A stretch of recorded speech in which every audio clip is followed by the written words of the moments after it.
tatay ko. Ginawa na po namin lahat ng makakaya namin, Mrs. Bonifacio. Unfortunately, he is showing no signs of improvement. The next 24 hours will be much more critical.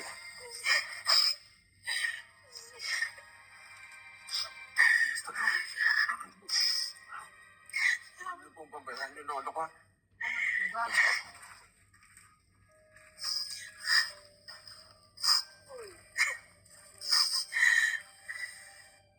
Tita Wendy, Paulson. Kami na po bahala sa gastos niyo dito sa ospital. Tulong din po namin kay Chief Lo. Maraming salamat, Leah. Tita, sorry. Dahil nagalit po ako sa inyo. Naiintindihan ko naman yun. Ang importante, ligtas ang mama mo. Kumusta ang papa mo? Stable po. Dahil po sa anak niyo.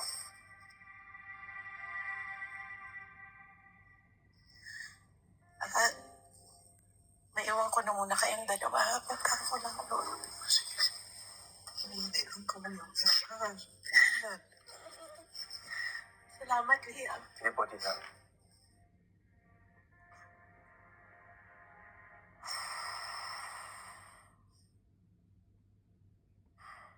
Ano? Ayos ka lang? Kain tayo.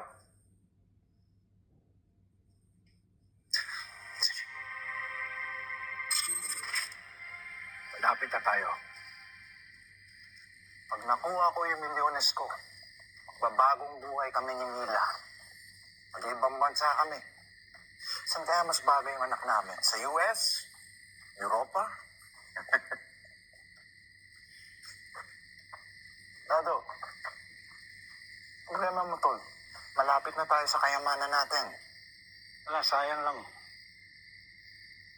Sayang dahil hindi inabot ni Ian yung bunga ng pinaghirapan natin eh.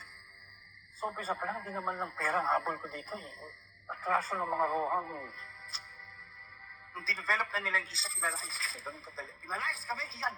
Mapamayari niyo ba yung isla? Wala akong pakialam.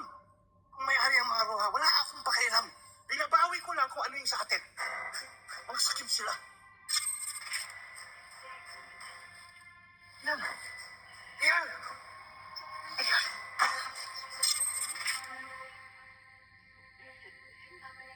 Ako rin.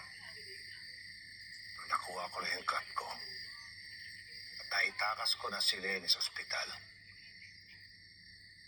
babalikan ko si Magnus Roa. Alam ko siyang susi kung nasaan si Ayen. At hindi ko siya titigilan ang buong pamilya niya hanggat hindi ko nakakasama ang panganay ko.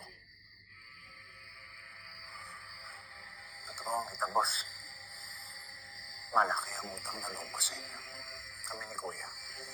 Kung hindi dahil sa inyo, natodas na siguro kami sa kulungan. Ako rin, boss. Gusto ko magpasalamat sa iyo. Dahil sa protection na binigay mo sa akin sa loob. Kita mo, boss yun. Hindi ka namin iiwan hanggat hindi pa tapos ang misyon. At may atraso sa aming kuya, ang pamilyang Roja. Ganun din sa akin, boss.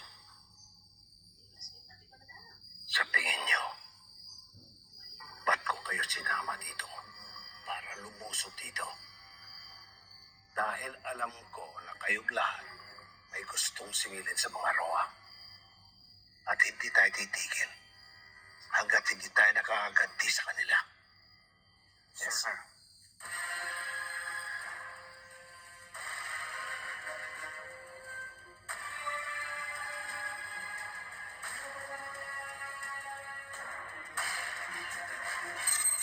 Saka na pare, pansit lang kaya ko ah. Pasensya. Talaga. Pero sa akin to, tay. Salamat. Kasi ikaw nga iniisip ko eh. Aba silang pastik, mga yun ang hinahanap eh.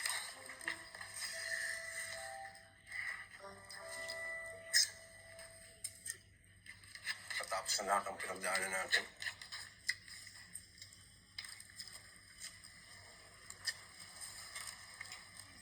pinakamasarap na pansit sa buong mundo. Homework mo naman. Chef, Ikaw ba yun? okay ba yan? Wala mo yun. Kala natin tatapusan na natin. Ganito tayo. Kumakain ng pansit. Sarap, di ba? Pwede na. Tama ka naman.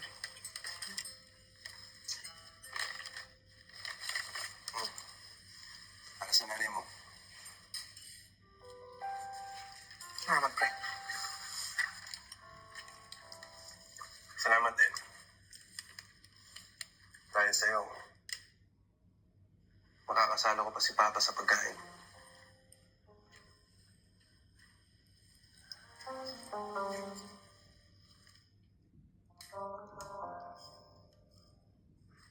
Gagaling si Chief Lo, pare. Tiwala lang.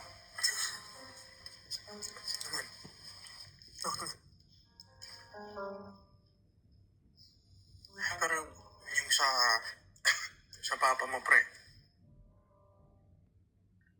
Wala naman yan. Alam mo namang parang tatay ko na rin yun eh. Tsaka niligtas niya yung buhay ko.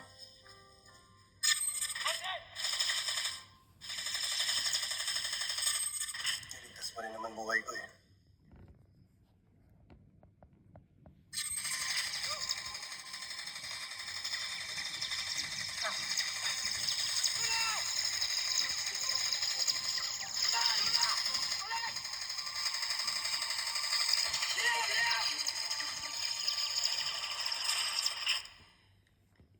Kaya pare, pasensya na ulit.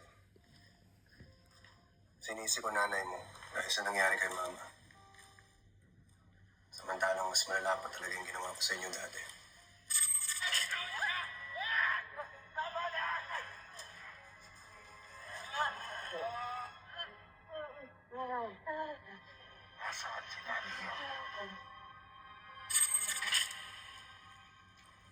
Hindi ko naisipin yun, pre. Naintindihan naman kita eh.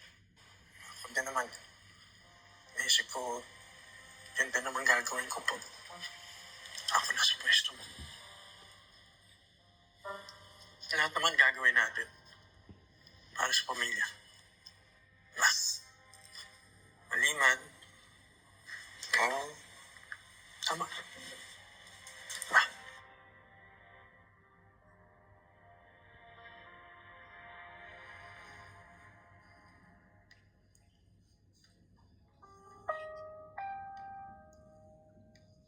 Tama. Hmm. Pasayos talaga eh. Luwapan Tama. talaga. Ako nang libre dyan, ha? Aba, kasalanan ko ba kung matabang? Ikaw nga kumuha. Ba't kayo galit? Hindi ito matabang. Alam mo, pare, hindi niya kasi alam. Bakit? Ito ang pinakamasarap na pansit. Sa buong mundo. Sabi niya kanina, chef yan. Oo. Try mo ulit. Yan, pati nga. Ano kinukuha mo dyan? Chef. Eh, Ano? kaya pala matabang, pare. Oh. Yung laway mo. Hanip, ay, ikaw bakit kumuha? Ikaw pa naman problema ko yan. Sino ba nagsabi siyang kumuha ng pansit ko? May problema sa utak na yun. Oo. Ano, masarap. Tapos na. Epekto yan ng ano mo. Pero hindi ro lang. Alam nyo, masaya ako. The best kayo talaga. The best talaga to. Dahil buhay tayo. Buhay na buhay. Tama ka naman.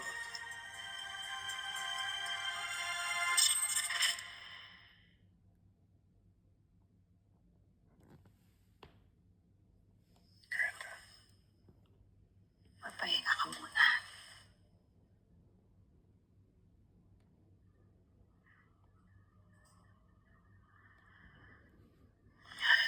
I'm sorry for everything. Inahabol ako ng mga kasalanan ko. At mga pagkakamali ko.